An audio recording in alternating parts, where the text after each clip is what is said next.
De Sportcast wordt mij mogelijk maken door Kunststofkozijnenfabriek Heerenveen. Het is 3 augustus en we binden weer. De Sportcast is weer rond. Bij ons tafel is hoesanalist Geert-Jelle de Vries. En jongens, wat is er een hoop Bart Wielens we simmerstop hier. Heerenveen is zijn beste speler kwijtraken. Sipke Hulshoff werkt net meer voor Liverpool. En bij Cambuur liep er een verbod te wijzen op spelers van 24 jaar of ouder. Maar waar wil Stoot nou toe ha, Geert-Jelle? Waar wil ik het toe hebben? Ja, waar wil Stoot toe ha? Franco Baresi. Franco Baresi, die noteren die we. is mooi. Roelof? Wat is de Friese link eigenlijk? Want hij is de beste Friese Franco Baresi, wist je zo? Och, weet maar weer. Waar wil ik het over Proper versus Van Overheem. Roper, nou dat zie je op mijn listje. Komt goed uit. En Willem? Het wordt vreed een historische openingswedstrijd, want Cambuur spelen nog nooit de openingswedstrijd van het Eredivisie-seizoen. Dus daar wil ik het natuurlijk wel hebben. Ja, ik zie alweer het Dankje. blokken clear lezen, dus dat komt helemaal goed. We hadden dus weer een grootvolle en een nagelnaaie aflevering van de Sportcast.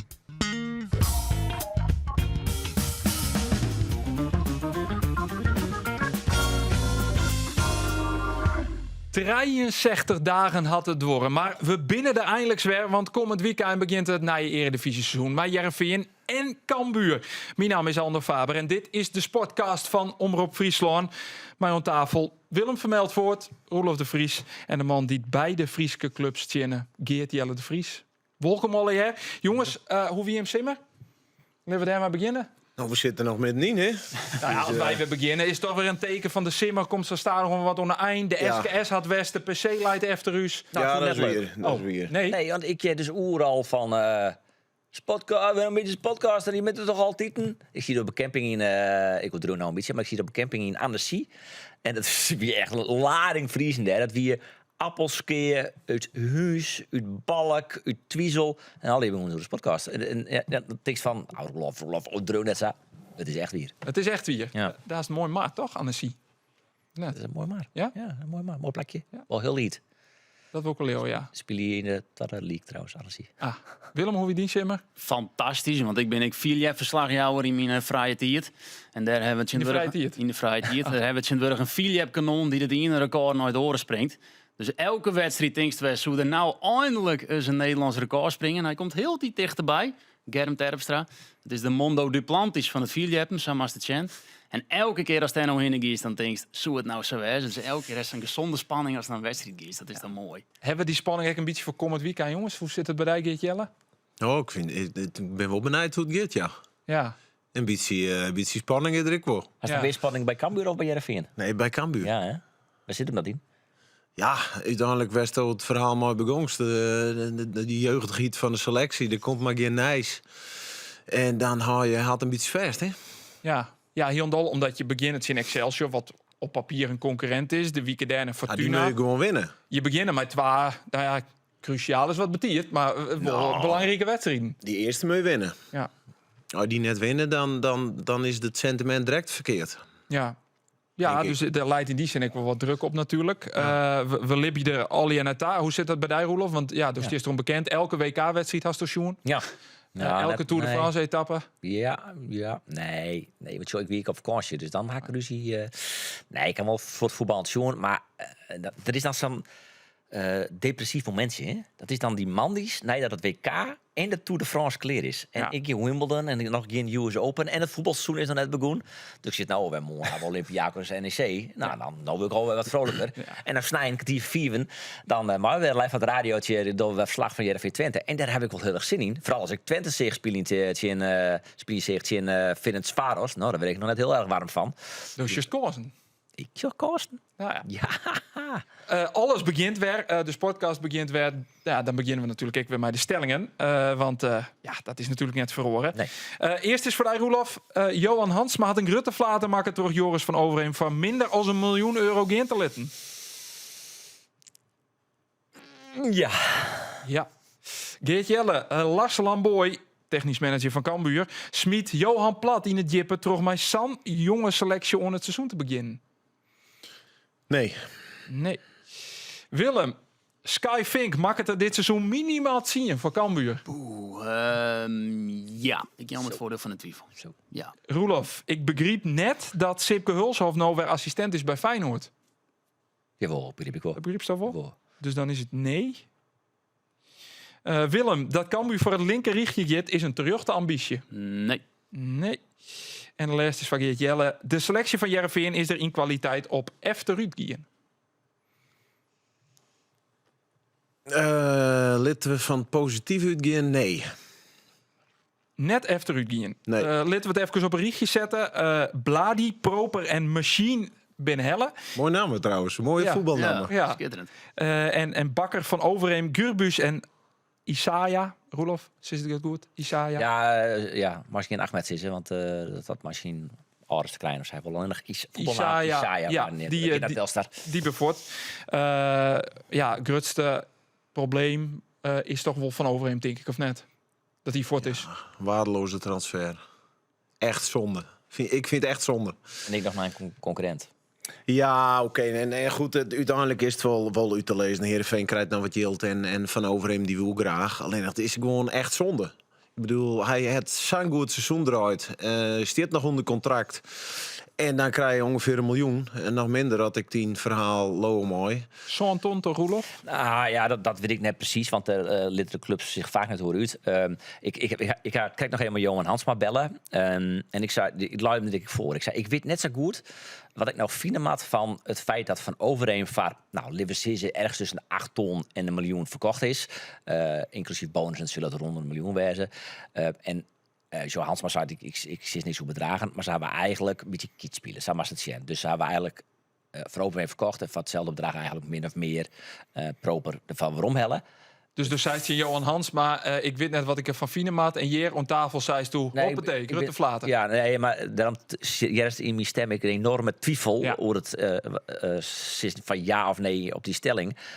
Want aan de ene kant is Joris van Overheem, nou ja, dat zou je ook al een hele belangrijke speler voor Heerenveen. Ik verkeer tot de beste speler van Heerenveen. Ben het Oliver Corines, toch? Zeker. Ja, gewoon echt een goede voetballer. Hoe goed is proper? Ik denk dat het een goede oncape is. Ik denk dat het een logische oncape is. Je kan on hem nog wat zien. Dat is het verschil met Joris van Overheem. Wat hij toen ik daarbij vertelde, is dat Van Overheem echt net trof wordt bij Heerenveen. Hij werkt in Amsterdam. Hij wil absoluut naar Utrecht. Daarom kan je hij jongens misschien wel stopt. Daarom kan je de club ik niks kwalijk nemen. Ik bedoel, die heeft van de minste moeilijke manier eigenlijk gekozen en zei van ja, we werken mooi en we krijgen wat yield. Dus je kan de club niks kwalijk nemen. Hansma kan je niks kwalijk nemen. En misschien Van Overheem, ik wil net, want die komt in zijn eigen omgeving. Alleen nog, Ik heb precies, jongens, hij heeft een contract met zijn volle verstand tekenen voor 2 jaar. Ja, dat is dus wie die misschien wel stopt. als een speler hebben die het net wil. Dat ik gewoon, dan moet je het makkelijke dwannen en dat is verkepie. Maar dat bloot voor mij boven wetten dat het gewoon een waardeloze transfer is. Voor sportief jongen, voor Heerenveen. Als uiteindelijk proper verkocht wordt, hoe het wat 3 jaar hier, voor 6 miljoen. Je moet het net al toe yield hebben. Ik bedoel, je hebt al toe yield en wat is een speler wat brengt erop.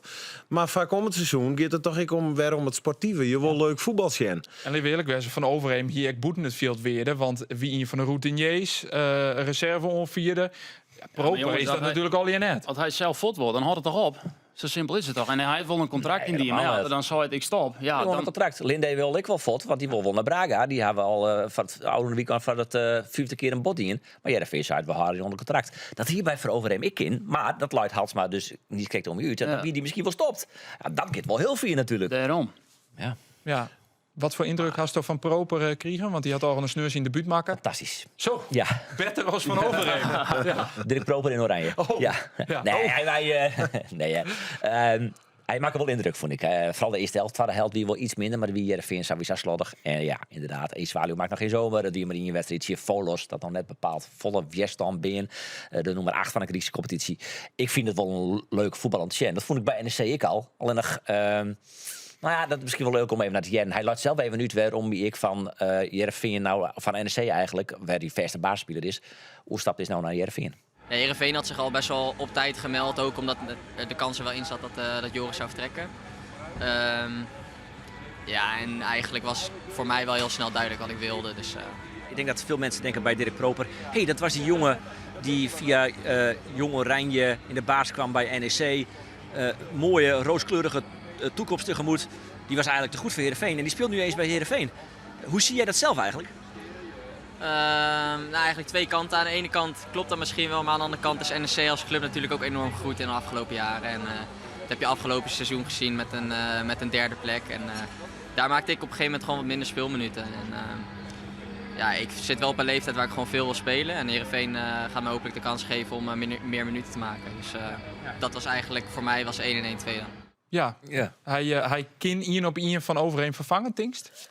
Qua positie, qua speelstijl. Nou, Van Overheem wie wel extreem goed in balveroveringen. Die is die maar haast 300. Sorry dat ik even die data Nee, opzoek. zeker. Hier hoor ik Willem hing het toch niet Vier lip? Bob Hoorn maar wie Sano de noemen 220 en hij haast 290 of zo.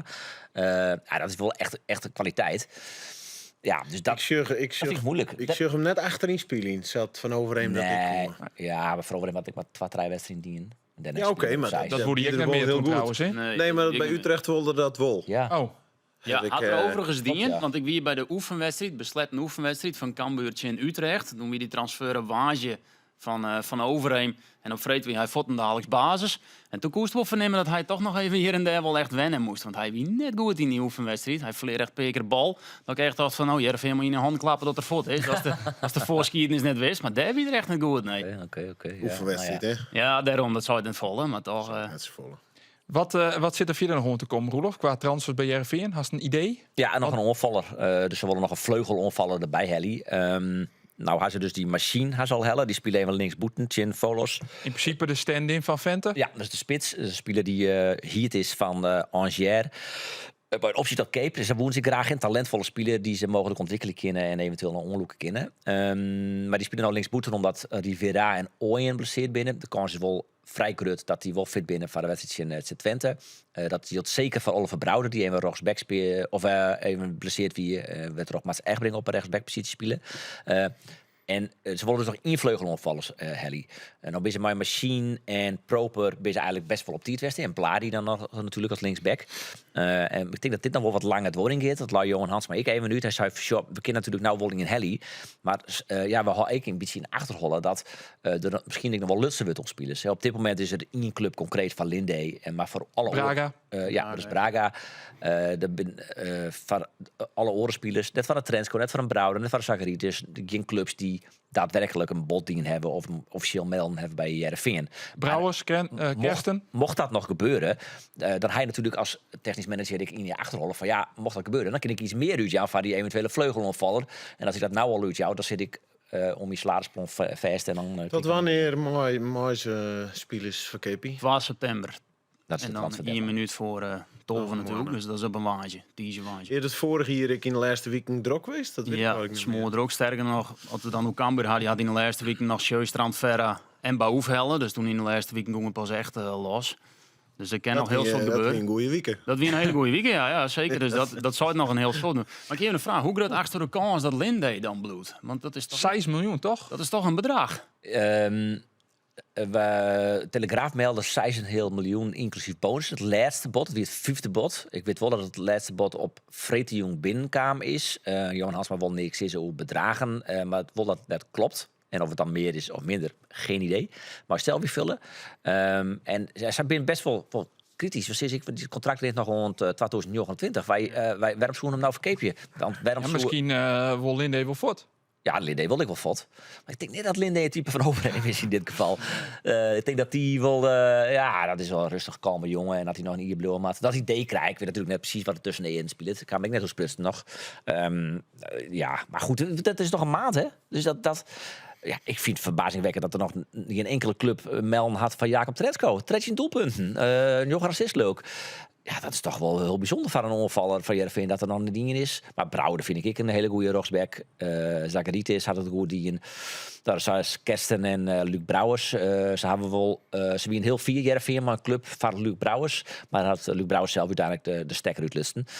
Dus die op dit moment bloot op Heerenveen. En Brouwde is nog onbetwist rechtsback. Want ik vond Egbereng net heel verkeerd. Nee. Maar dat ja. Wij zijn nou dus een beetje aan het analyseren de ploegen. Hoe het eruit ziet bij Cambuur en Heerenveen. Maar waarschijnlijk, hoe 3 weken dan hing het de vlag vlag er over. heel Ja, maar los dan bij. bellen we die Zeker. weer. Dan Dan geven we bellen we dit die Dan weer. je weer op naar. Ja, Ja. ja. Maar jongens, laten we eerlijk Alle zijn. weken. Wij staan bekend om uw inhoudelijke blik op het spul, uw doel hoe de sport, Ja, zeker. uw kennis van de voetbalwereld, zowel ik. nationaal als internationaal. En daarom wil Is ik dat hem... van Arjen Trokriegen? Dat is dit een beetje... Nee, dat heb ik echt zelf Dat is, bedacht. echt zo. ja. Arjen die geniet er trouwens van een woffertje in vakantie naar 2 hele Woffertje, zwieren Maar weken. Arjen had dus en een ministersalaris en het aantal vrijdagen van de ambtenaar. Die had het wel goed Die van had gekoord. volle beter voor als wij. Ja, verschil met de bleeuwen. Sterker nog, die had vrij omdat het 2 weken lang SGS dien had. Maar ja, wie had ik 2 weken lang SGS dien? En die zit hier nou ook aan tafel. Dus. Ja. Maar Maar het is ik hem gegund. Ja, dat zeker. zeker. En ik ga Arjen wel lastig vallen, want het is toch een beetje traditie dat we in de eerste uitsturing een aantal beslissingen doorgemaakt zullen. Oh ja. We hebben het wel eens de Nostradamus Cup neemt. Ik lees hier een aantal vragen voor, de jou je hem antwoord op. En vaak vergeten we er om weer op waarom te komen. Maar ik zal nou mijn best wel om het te onthouden, zodat we er op waarom komen kennen. Dit heb ik dus ook aan Arjen vregen, dus ik kan hem wel even steuren tijdens die vakantie. We beginnen bij Willem. Waar wordt kampioen in de eredivisie? Ik denk dit keer is een keer Ajax vers. Ajax, Roelof. Ja, leuk. Denk ik. PSV. PSV, Geert Jelle. AZ, mooi Echtelt. AZ. Ja, maar die maat. Ja, Johan Cruijffschaal. Arjen zei AZ. Misschien liep ons daar lichtelijk opportunistisch. Het dat de krijgen van die Johan Cruijffschaal van Juster, want dat liep het mij wel. Nou, nee, ja, goed. dat Moest wie wel dat, goed. ja, ze winnen. Ik vond ze echt goed. Ze hebben echt, maar ik vind dat ze echt een goede selectie hebben. Leuk dat je benijd binnen naar mijn voorzissing. Ik denk Wie PSV. winnen we dan? Ja, daar ben we nog lang net Begin terug, jongens. Ja.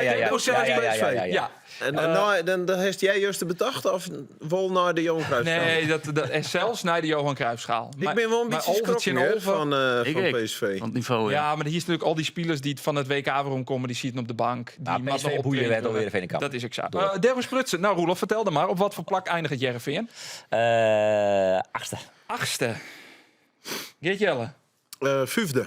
Zo, we gaan Europa in. Willem. Ik zeg Sande. Zonde. Arjen zei 8e en ik zei zonde. Redelijk Oerien is dus mijn signaal. Liefde, dat vind ik wel. Willem, op wat voor plak eindigt het Cambuur? Haha. Viertje. Zo. Roelof. Section. 16. Geert Jelle. Na competitie. Ja, 16. section ik. Arjen zei ex-16 en ik zei 15.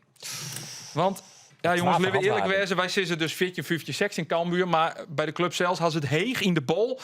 Want Willem, ze willen voor het linker richtje gaan. Ja, er binnen een paar spelers die zijn we kennen voor het Johan Plak in. Nee, het geval weer dat wij te jaren kregen dat Johan Plat een speech houden hebben zoeken dat het Johan Plak een optie is dat alles goed valt. Dus dat er goede spelers er binnen, dat er een goede systeem is. Nou, het systeem is hier nou met waanden. Toen dacht mij, dat is natuurlijk wel nieuwsgierig om de spelers ik even te vregen. Dus toen hebben we een paar spelers daardoor interviewd en die zeiden eigenlijk al heel ja, je moet bravoure hebben, je moet een mening, je moet doren, je moet wat doren te sissen. Dus er waren ik een paar spelers bij, waaronder Rick Mulders die zei van ja, Ivan Henstra, die zei het is mogelijk om een Johan Plak te halen. Of wat eerst het linker richtje. Ja, dat is Johan Plak natuurlijk. Op die manier. Toen dacht ik, dan bel ik Plat weer even op, hoe de doelstelling van wat is nou het idee voor oor hier. Ja, en toen zei Plat, ik heb nooit zijn dat wij voor het linker richtje gaan. Daar kwam wel een paar keer op waarom. Die zei, ik heb nooit zijn dat wij het linker richtje halen. Snap ik dat hij dat zei, want... Dat zou ik als coach ik zeker net zeggen, want ik vind het vrij ambitieus voor een promovendus om vandaag voor het jongen te gaan. En toen dacht ik, ja, maar wat is dan de doelstelling? Nou, in principe is de eerste doelstelling handhaving, dat liep het mij ik. En voor de rest is het benamen het publiek vermaaien en dus verrassen in de Eredivisie. Waarop ik bevraag, ja, als je 9e wordt, dan is dat verrassen in de Eredivisie. Maar hij zei dus dat hij dat absoluut net zijn had. Dat hij het net op die manier uitline had. Maar het nu is dus wel dat de spelers er wel serieus op ingaan. Dus dan blijft het een beetje in het midden van wat is nou weer. Had hij nou wel of net zijn. Wat wel als een pijl boven wetten stiert is dat ze handhaven als eerste gaan. En ik zeg hier even aan de andere kant van de tafel. Je bent net helemaal niet eens met Jochen Plak, denk ik. Nou, Nou, is het even die waarheidvinding een beetje. Want Ja, het is dus Sarah Boetenkaam dat Jum jet hebben van spelers dat hij dat sign had in de speech. ja wij jedden dat hij... Do en Andor. Ja. Begin van het jaar, of Oké. begin van de starreading, zou er een speech west hebben dat Ja. Plat het zijn hier. Dus toen dachten wij, dan vregen wij de spelers, want wij gaan terug de tarreading in en volgen wij alle je spelers. We hebben eigenlijk Ivan Henstra volgen, die dit hier een alle gedachten zien Eredivisie debuut maakt. We gaan Rick Mulders vregen, want dat is nou een van de routiniers. We hebben bij de Ajaxiden van Cambuur West. En die vregen wij van, wat vind je hem van die doelstelling dan?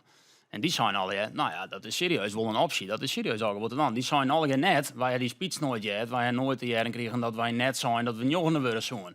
Die zeggen, daar weten wij niks van. Dus die zijn, nou prima, we kennen joggende worden. Maar het is dus eigenlijk Jumbuurt zien dat van Johan. Wat?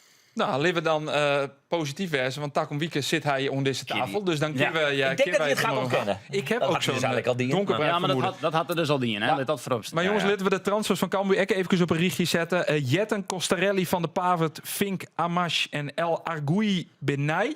Daar staat je dat Balk, Visser, Jonker, Van der Zanden, Marsman, Diemers, Rulke, Djamoumi, Ferra en Galvez voort binnen. Geert Jelle, dus zei dus in een van de laatste afleveringen van het vorige seizoen dat Cambuur 5 keer naar je spelers helly moest. Dan had er dus nog een Jochen bij. Nou, nee, ja, goed, dat wie ik natuurlijk een beetje vinger in de lucht. En om te gaan van dat de selectie die er stoen, dat gewoon te meger is. En hoe is dat nou, maar die 6 naar je spelers? Nou, dat vind ik nog steeds vies te meger. En vooral de leeftijd, de mut wat ouderen bij. Want ze krijgen een serie wedstrijden die ze verliezen gaan. En dan is het zaak van dat je de gewone dingen, dat je die dwamblowen. Dat je datgene waar je vertrouwen in hebben. Ja, weet je, als je nou het hele jaar om werken, dat je dat volhouden. En als je een paar wedstrijden verliezen, dan komt er onbewust of bewust, komt er in je holle, gaat er wat spelen. En dan moet er oudere jongens bijwijzen die dat wat sturen kennen. En die binnen net. Nee. Als die in het profcircuit zitten, wie is nou als een 20er, begin 30er iets meer routinier, koest er beter met druk omgaan, beter met dat soort negatieve resultaten als doest nou 18 jochentje wiest? Nou, als je, ik wie, hoe oud wie ik? Zo'n 20, toen ben ik mijn profvoetbal stapt. Ja. Dus ik heb die periode net maken dat ik ouder wie, ja, bij de amateurs. En goed, daar spelen die oren-dingen. Ik bedoel, dan hebben oren-dingen belangrijk als bij de profs. Maar koest er als zo'n 20-jarige beter mee omgaan als 18-jarige dan, Big Leagues? Ja, zeker. Want Zeker. ik had dus dezelfde vraag, daarom stel ik deze vraag nou. Ik had dezelfde vraag gesteld aan Lars Lamboy, die ik zelf profvoetballer west had. Want ik vreeg, mat er net oudere jongens bij? Want er mat gewoon iets van een 30er bij. Want nevens mij is Sam Molva is nou de oudste, zo'n 20 jaar. Ja, en dan heeft Mulders, Soeren, Mulders. En dan best wel. Dan gaat echt de hele reeds naar de 20. De gemiddelde leeftijd is 20,9. Maar ik vreeg dus aan Lamboy, wie is er als moest net oudere jongens hebben van plus 30, want een balans in een overtal is zo wichtig. Hij zei, ja, maar ervaring zit net in leeftijd.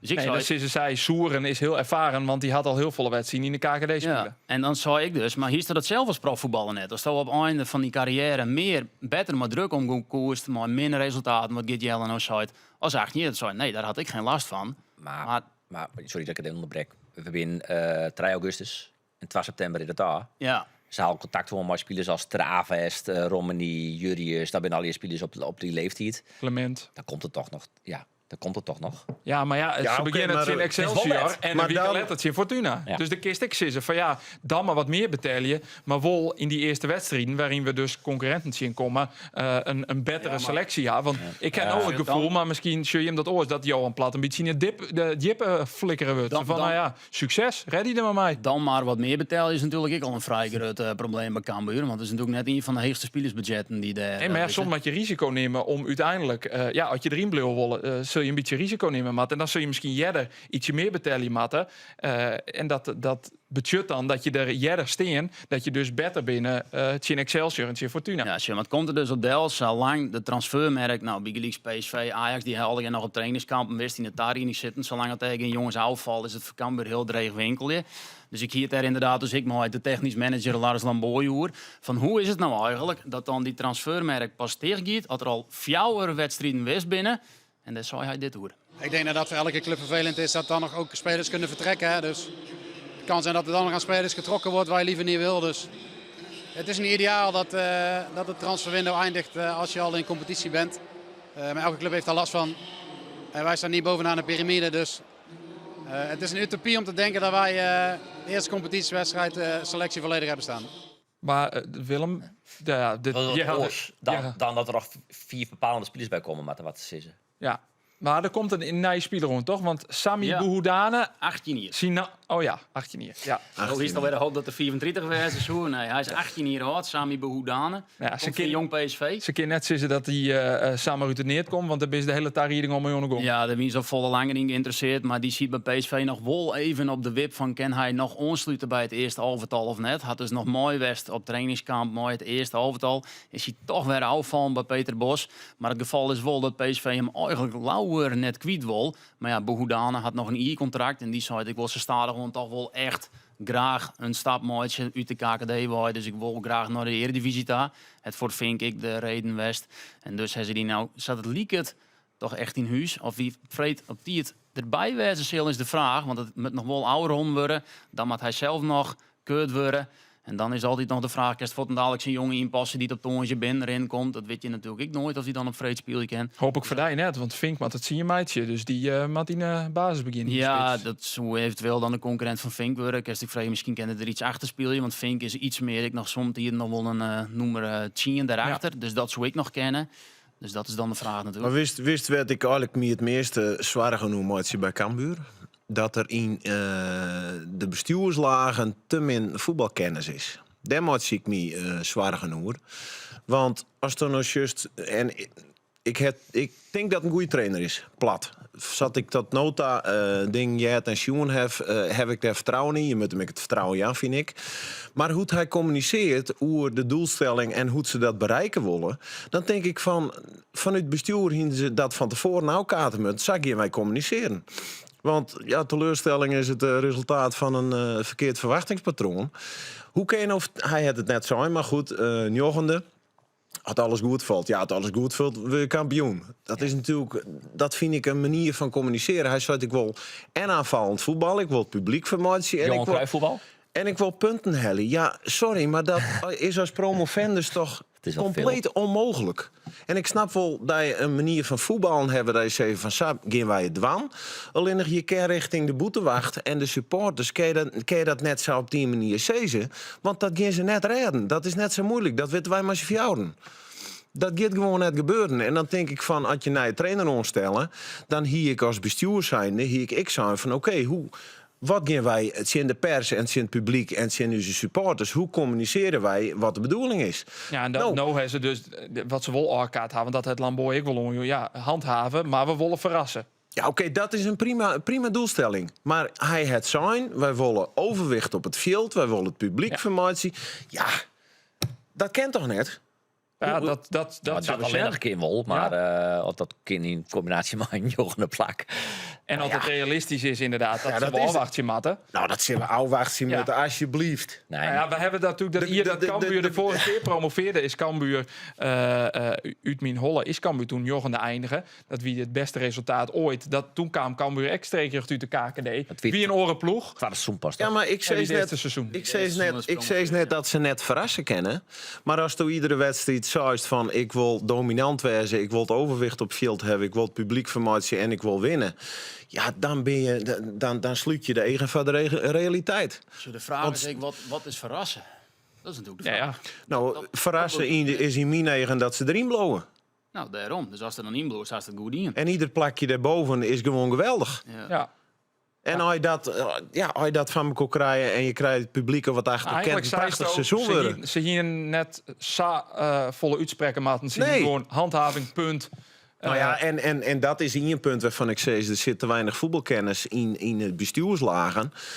Hoe ze met Diemers omgaan binnen. Dat ze Henk de Jong, daar weet je hem hoe ik daar denk. Dat ze die op deze manier binnen behoort horen. Maar hoe Diemers prutsen, Geert Jelle? Want er is weer een update oer. Mark Diemers die zit zonder club. Die koen naar Zweden, koen in Zwitserland, die alleen naar Tro. Traint nou voor hemzelf. En die had op een gegeven moment ik wil de groepstraining weer in. Dus ik meld mij bij de trainer van de beloften van Cambuur om te vragen, mij trainen. Toen had die belofte trainer Jan Hulsinga het zijn dat Silicon Lisse, mij Lars Lamboy. En toen kwam de technisch manager bij Hulsinga en die zei, nee, dat gaan we niet doen. Wat vies je daarvan? Dat ze mij Diemers omgaan? Nou, dat vind ik wel jammer. Ik bedoel, die jongen die wil graag trainen en had er de vraag gesteld, ik hier altijd ja zijn. Alleen dan komt natuurlijk heel gauw de volgende vraag. Krijgt er geen club? Is het een optie om weer on te sluiten? En daar zeg ik nee op. Nee. Dat was mijn Lamboy. Ja, wij hebben zelfs dit verhaal dubbelcheckt, dat dit kloppen. De hoor en wederhoor. En Lamboy wilde zelf net de volle kwijt. Die zou er eigenlijk helemaal niks zo kwijt willen. Dus dat is eigenlijk alles wat hij daarop zeggen wil. Dat is net Heel volle. simpel. Die wil Dat is net volle. Oh, nee, die wil net altijd volle, maar eigenlijk niks. Nee, die wil er eigenlijk niks zo kwijt. En ik vreeg hem maar, klopt het verhaal dat, ik vind net zo nu, dat ze maar daar een uitspraak door, maar blijkbaar wil Lamboy daar helemaal niet toe kwijt. Dus ja, dan Maar zij willen het risico vermijden dat er die- weer dat komt, dat ja. het speling gaat van hij had dan geen club, we moeten andere jongens erbij hebben. En zat plat voetballen wil, ja, daar past Diemers net in. Nee, nou maar is je het moet de beloften maar trainen. Dat moet eerste. Dus Nee, dan, maar de logische volgende vraag is, als hij maar de beloftes mooi traint, is van us, en ik van die, dat weet ik zeker, van... dat soort wel die vraag stellen is dan wel een Ja. optie dat. Maar eigenlijk zou dat wel een hele rare en naïeve vraag Ja, zijn. en Want daarom hoe het zeg luidt ik tussen dat- Lamboy en Diemers. Dus die, Ja, maar dat doe net moet dat je- die vraag in dit geval stellen zo. Nee? Nee, ja, je weet het toch dat die elkaar Nou ja, maar licht goed. in de eigen net gunnen. Nee, Hoe oké, doe maar ik het nou? dat is ik net relevant. Het is, nou ja, de vraag om mij is van vies het raar dat ze hem net mooi trainen laten. Ja, dat vind ik raar. Ja, Roelof, hoe is je hier? Ja, vind ik raar. Ja. Alleen nog... Zo, wij kennen net helemaal de dynamiek tussen Lamboy en Diemers. We weten wel dat ze ook gewoon het mooie. Het Safir is wel duidelijk. Ja, wat er nog meer spelen had. Ja, je krijgt... Daarom denk ik altijd, je moet altijd een verhaal in eigen hand horen. Dus als het verhaal prima is en de uitleg ik prima is, vertel het dan. Als je dat dus net doet, dan ging ik er eigenlijk al een beetje van uit dat het waarschijnlijk dat verhaal dus van Lamboy, waarom je dat net doet, net goed is, net correct is. Ja, dan vullen wij het in. Daar vullen wij het in. Ja. Dus dat is suggestief. Maar ja, dat moeten we wel doen, want hij wil het zelf vertellen. Maar ja, dat mag toch iets ooit gebeurd zijn wat wij net weten. Werd er ook die twee... want waar ik nog...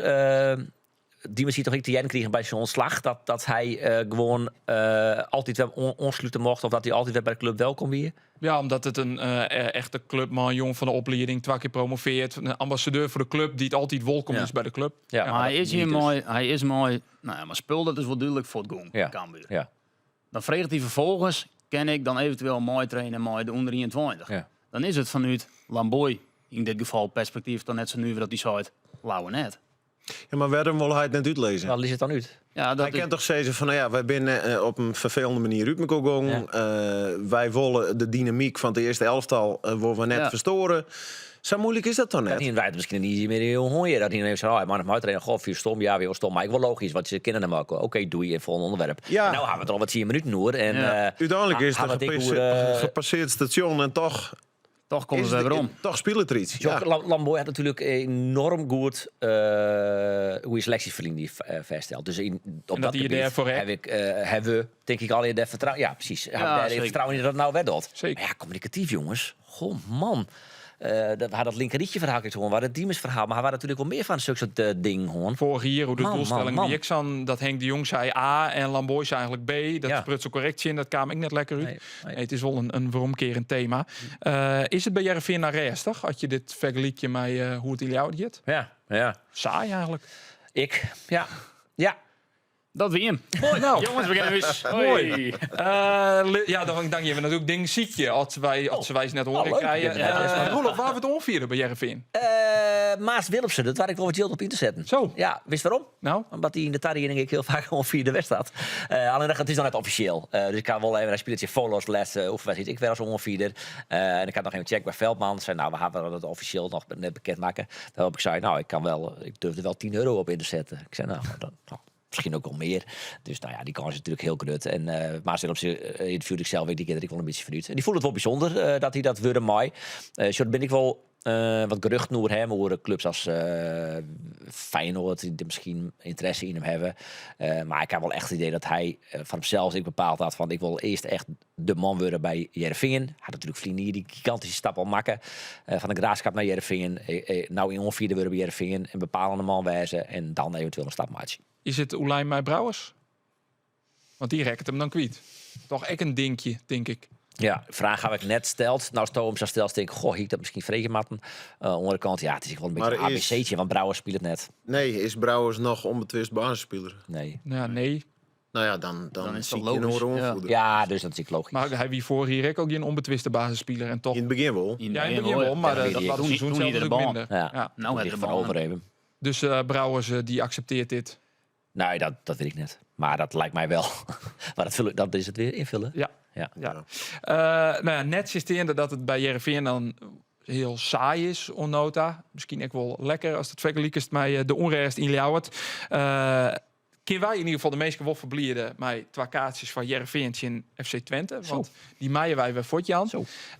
Wel even een dingetje, want ja, Geert die altijd de prijs vraagt. Ja, Geert zit er natuurlijk nog net bij. Nee. Oors die ik het, maar ja, ik zit hier nou als presentator. Is er iemand die het nog had om de prijs vragen? Oeh, die altijd dat plak, hè? Het wie altijd Ja, wel shit. plaag. Ik vind dat is die enige stoel die Ja, dat... Maar ik ben wel het jongste lid van de Sportcast, hè, dus ik ben dan wel promotie hier om. Dat is ik het datummatje. Ja. Dus daar... Oké, bij deze ik bepaald, zal het, Willem. ik zal het heel leuk die vinden, wedstrijd snijdt hier voor 4 van Heerenveen Twente. En het is natuurlijk de eerste prijsvraag. Nee, de simmerstop. Misschien moeten we wat inkomen. Dus een makkelijke vraag. Welke speler van FC Twente had er verliezen bij Heerenveen? Daar is de camera. Daar is de camera. Dit is dus de eerste keer, hè, misschien bij de vuurdoop van Willem vermeld wordt. Vrienden en vriendin, jongens, nou, deze podcast, we houden vanzelfs voor jou weer de kaarten klaar voor de wedstrijd Heerenveen Twente. Om 4:45 is hij snel in het Abel Lenstra Stadion. De openingswedstrijd van dit jaar. En er is natuurlijk een speler bij Twente met een Heerenveen verliezen. En wij willen weten, meesken, waar is die speler? Dat kun je ze mailen naar sport@omroepfriesland.nl en dan maken ze dus kans op 2 kaarten. Oh ja, Van- en net bel je. Nee, Dat ben ik nog 40 Net bel je, want Ando die neemt dan het op. nee. En Arie en ik net. Jongens, we beginnen naar deel 12 van de Hoe wie dit overigens? Voor jullie wacht even. professionals? Ja, keurig. Ja? Keurig? Ja. Ben ik slagen? Ja, ken wel weg. Volgende keer de Mis auto Geert er wel. even bij. Ja, hè? Ja. Ja, Ja. dat komt net terug. Maar we missen Geert al dus dat is dan weer... Oh, die is bij Bruin jong, Geert. Ja? Nee, normaal. Ja, maar ja, die niet is weer per se, elke week op de keersfilm. Jongens, de deel 12 Nostradamus Cup. We beginnen weer verder. Willem, waar wint de Champions League? Zo, goeiedag even. Real Madrid, maar Mourinho. Roelof. Oh, Manchester City. NEC Zonder Nijmegen. Guardiola, toch Manchester City. En Geert Jelle, Dan ga ik voor Bayern München.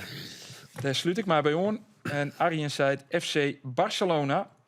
Dan vregen we om de 2 clubs die het streekjocht promoveer vanuit de KKD. Goh. Geert Jelle. Dat volgen we net meer. Vanuit de KKD. Hier wien om Jere mening te hebben. Dus Oh ja, alles oh ja. volgen. Ja, Heracles, Volendam, NAC, Emmen, Almere, Roda. ze hebben het nee, ze hebben het al net echt nog op rit, vind ik. Ah, dan nak. En, want er moest het 2 nemen. Oh ja, Ja, 2. Ja, Volendam gaat net gebeuren. oké. Heracles dan? Emmen, het Breihelle, Nee. Ja, RKC. RKC. RKC. Met, De Graafschap. Vorig jaar Oh, treden. dat vind ik toch wel een leuke. Die zoek ik graag wel bij hebben willen. Nee, jou ben Bij de Eredivisie. dan maakt ze gewoon de graafschap van. Ja. Nieuwe trainer, een heel overtal spelers voor het. Maar dat maakt het niet uit. Willem. Ik zei dus vorig jaar, daarom het waar je luidt. Ik zei vorig jaar voor de Graaf, misschien wordt het wel dit hier de Graafschap. En toen lag ik niet in mijn finale uit en toen waren ze dan krijg naar treden. NAC Was de sticker? en Volendam. NAC en Volendam. Datzelfde zei Arjen. Datzelfde Dat is saai. zie ik. Nou, dan doe ik de Graafschap, want dat Oh. vind ik saai. Dat En- wil ik, dan doe ik Graafschap. NAC en de Graafschap. NAC en de We Graafschap. beginnen net alweer hetzelfde season, wegwezen. Dat is net leuk. Briefjes Nijweken toch al even. Ja, daarom maakt het niks. Ja, ik NAC en Volendam zou het ook anderen. Dan ging ik van Volendam en Almere City. Volendam en Almere City. Almere is wel een goeie trouwens. Dank je. Ja, serieus. Zit hier Nou, ik ga Sjoen heen. De laatste oefenwedstrijd van FC Emmen met 4-0. oefenwedstrijden, is er niks, jongen. Goeie keus. Nee. Geert Dit is Jelle. september werd wel, want Ja. dan is die selecties gedaan. Nee. De Eredivisie begint, de Oh. KKD begint. Wij moet ik beginnen. Maar. We waren net Geert Jelle, op een is rol. Infantino aan het eind van komend seizoen nog FIFA-president? Nee. Nee. Nee. Willem, Ik hoop je het net. Nee, absoluut net. ik Ik zeg denk dat Trump het wordt, ja. ik zeg nee. En Arjen zei het ja. Zo. Arjen die had nog Ken ik. hoop of vertrouwen in Infantino. Die zit ergens wat er geen bereik heeft, denk ik. Arjen is de man van het Yale, dus die weet dan precies... Oh, wat die weet hoe die Infantino- lijntjes ja, hoe dat ja. gaat. Maar jongens, hoe de FIFA sprutsen. We hadden zelfs komend seizoen ook wat te maken met nieuwe spulriegels. En wij van de Sportcast, we binnen vanzelfs van het zaakkundig informeren. Hey, Hey, jongens, Gaat dat hier bij de klein? hebben we een telefoon tuurlijk. Waar is dit? Maar Erwin Zijnstra. Nou, Erwin Zijnstra, dat is natuurlijk ja. de man bij uitstek die dus even gauw door die naar je spulregels heen praten ken.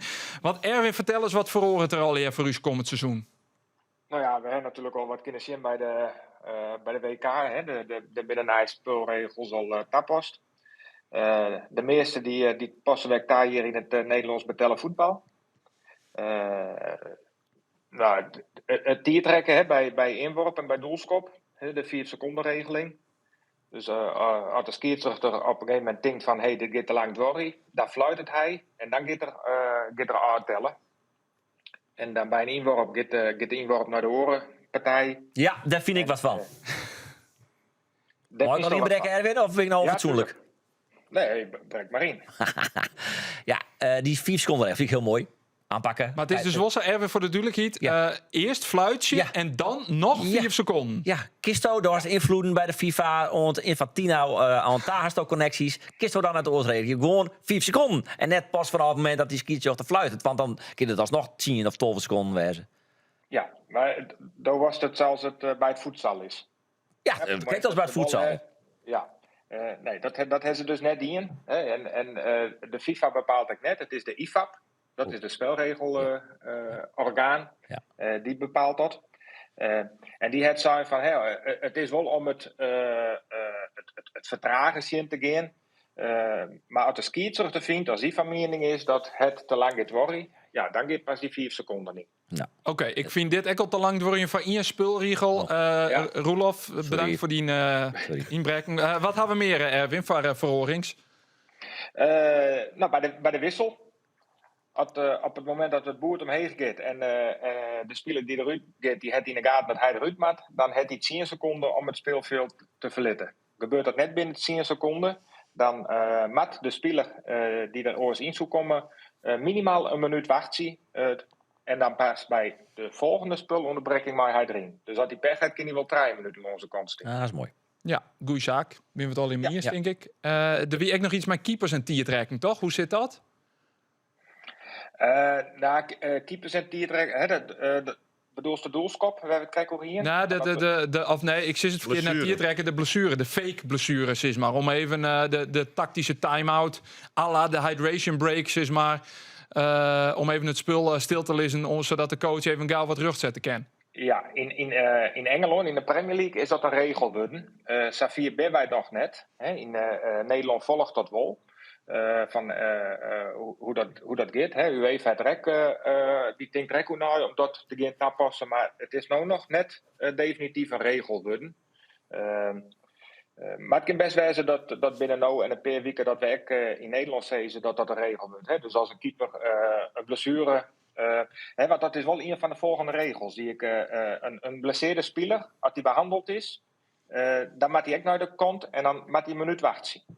Het is net zo naar de kant, is de behandeling klaar, kunnen we erin. Dan moet hij minimaal een minuut wachten. En dat houdt via de official houdt het bij. En hoe zal dat dan voor keepers gaan? Want een keeper kan er net een minuut uit, toch? Nee, van keeper geldt dat dus in principe net. Nee. En dat is de verhoring in de Premier League. In de Premier League zeggen ze dan, oké, keeper kan er net uit. Dan moet de coach iemand aanwijzen die eruit moet. Oh ja, dus altijd inderdaad een keeper zeg maar een blessure faked, dan wordt hij behandelen en dan moet er een speler een minuut uit. Ja. Maar dat is in Nederland dus nog net zo? Nee, dat is nog net zo. Jammer joh. Oké. En dat praten achter de hoorn, dat wij dat doen, dan ben we net zo goed te jaren. Maar dat wie op het WK een ding natuurlijk, dat hebben we nou ook in Nederland? Nee. Oh. Nee. En die regel nemen we net door. Oké. Want... Dus dat vinden ze hier net van tappassen. Gebeurt hier misschien ook minder in Nederland? Ja. Waarom is dat, Erwin? Wist dat toevallig? Nou, als je, die regel is met name, want het werkt alleen nog als dat die dus zien een zinstander. Om te voorkomen dat er eventueel, zoals we voor mij wie dat bij Benfica Real Madrid, dat racistische uitlatingen zien elkaar die kunnen en dat ze het net kunnen controleren wat de sign is. Daarvoor heeft de FIFA die regel in het leven roepen. Maar het is een regel die net in het spelregelboek zit, dat die mag tapassen.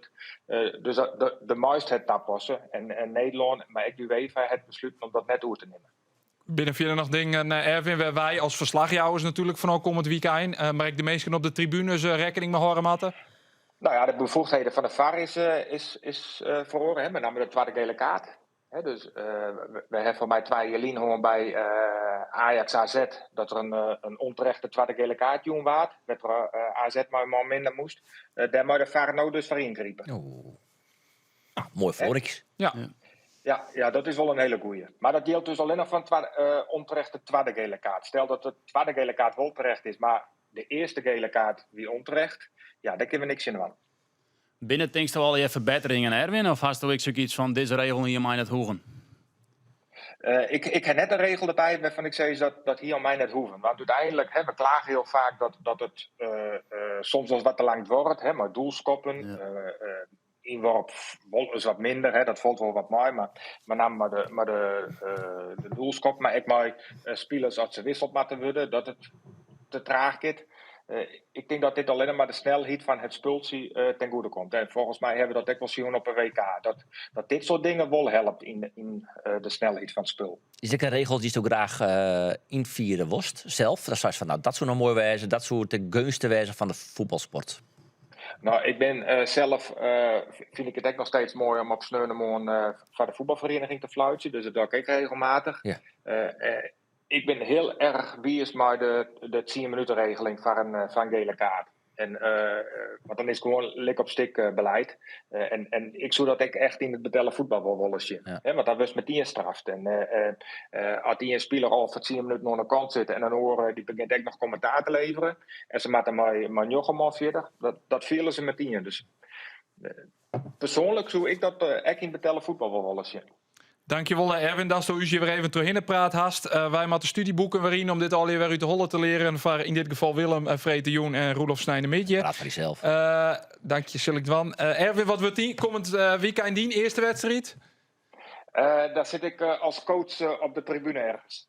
Wat best ophouden? Heeft u dat net verteld? Ik ben net ophouden, maar ik hier wel wat fysieke mankementen die ik eindelijk wil laten oplossen aan het eind van het Aroene seizoen. Dus ik ben opereerd West en ik ben op 90% van mijn herstel. Dus ik hoop in kwarten de conditietesten kunnen doen en dat ik weer op het veld sta. Dat is het lot van een assistentskiertje op leeft hij het? Nee, dit gevalt hij net. Nee, ik heb hier nog een probleem met mijn schouder. Naar leiding van een ongemakje wat ik gewoon heb.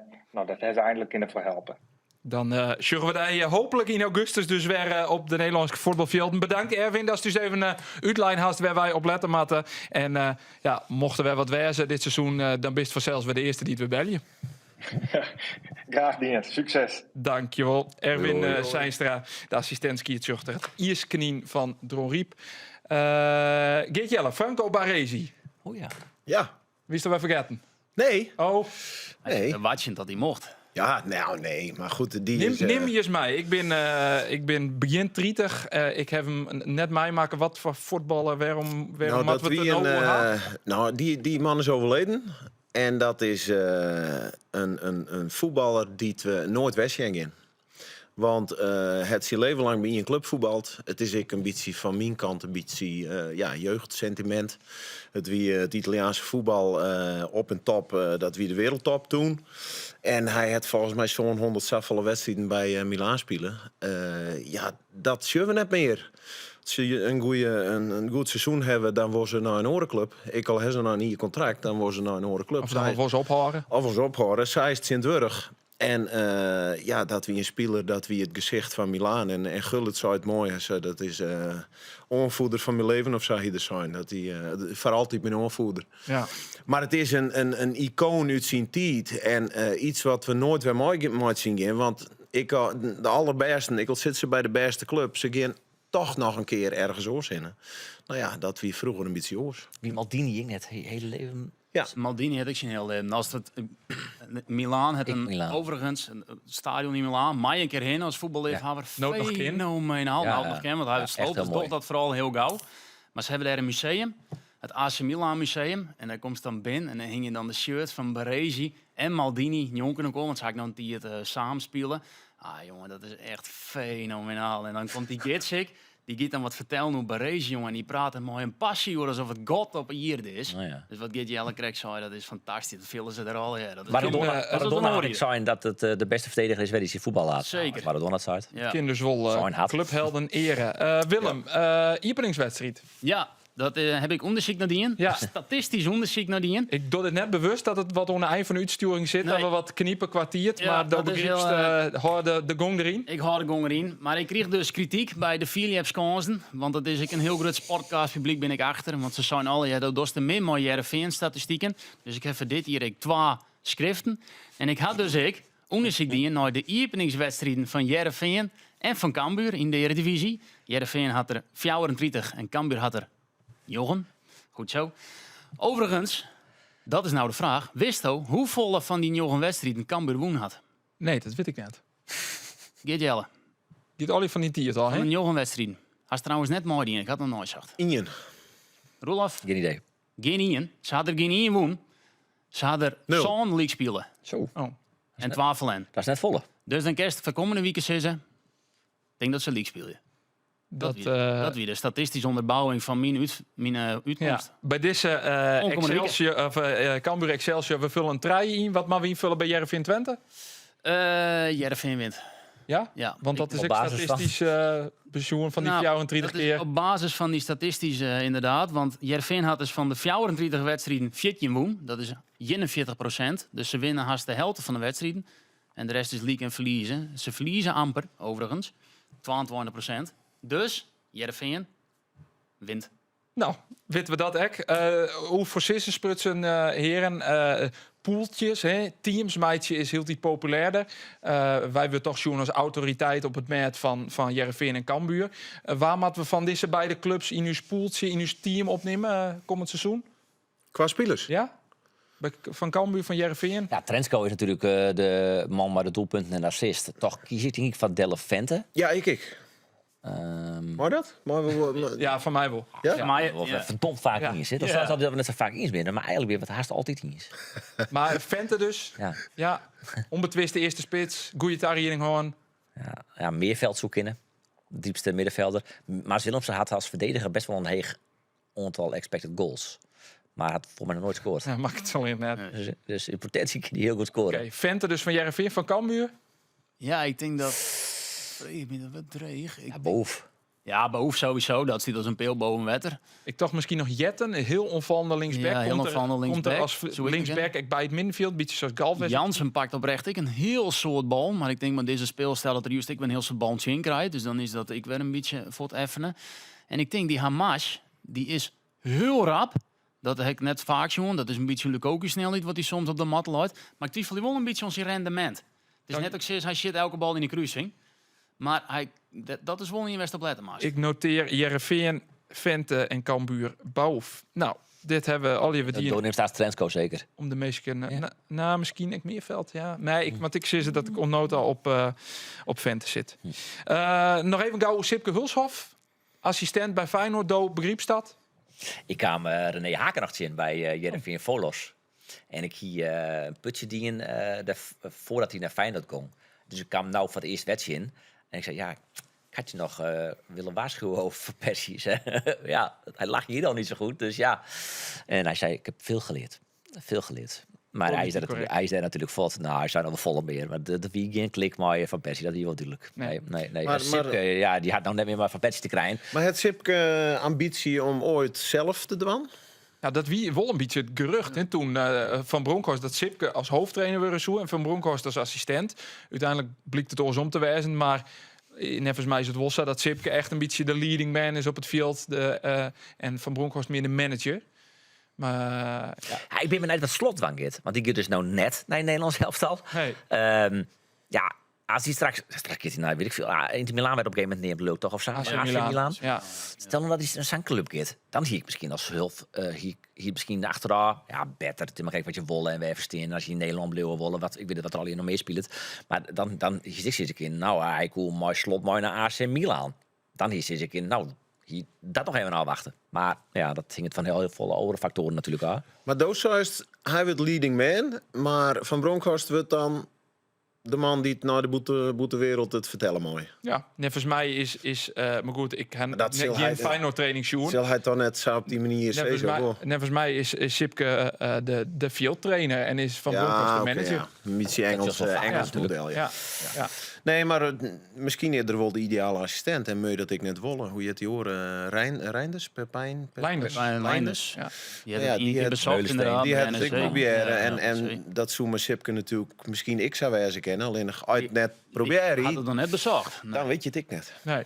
Maar ja, Maar ik, just over Nou, in hem? bij Cambuur had hij natuurlijk op eigen Nou, voeten stond. Ja, bij Mijn Cambuur. slot. Ja. net bij een topclub, omdat je dan heel gauw ourekkenen wist op ik niet verleden als vadersto trainer wist. En er ben maar heel weinig die zijn goede trainer binnen die dat futstrepen kennen. Ik bedoel, Van Bronckhorst heeft natuurlijk een geweldige carrière gewoon.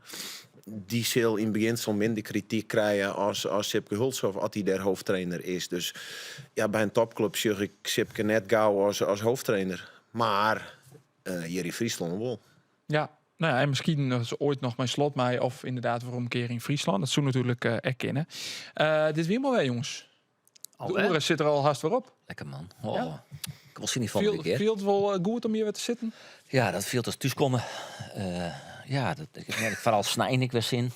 Geert Jelle, is dit een hinderlijke onderbreking van de Snitswieken? Of, Nee. Dit is een mooi onderbreking. Ik ben blij dat we begint. Maar ik moest al een beetje om daar luisteren. Ja. Want de wie in en daar, dat is toch zo, ja, er wie er niks. Nee. Geen voetbal, geen Tour de France, helemaal geen Sion, helemaal niks. Nee. En weer een beetje ongelukkig. Ja. Dan denk ik van nou, misschien moest nog een hobby erbij, Siki. Ja, dat zou mijn vrouw ook wel eens. Ja. Is er nog iemand die het een hobby voor Roelof weet? Mail dat dan echt naar sport@omroepfriesland.nl. Jongens, we beginnen naar de oordenkingen. We beginnen bij Willem. Willem, Sami Bouhoudane of Sky Fink? Sky Fink nou daar. Sky Fink, mag het er minimaal 10 heb ik het. Roelof, dan woest het er nog hoe ha. En dan meest het nou zelf beantwoord je. Joris van Overheem versus Dirk Proper. Ja, De lekker. koning is dood, leven de koning. Leven de koning, Dirkie Proper. Dirk Proper. En dan eindig je bij mij, Geert Jelle.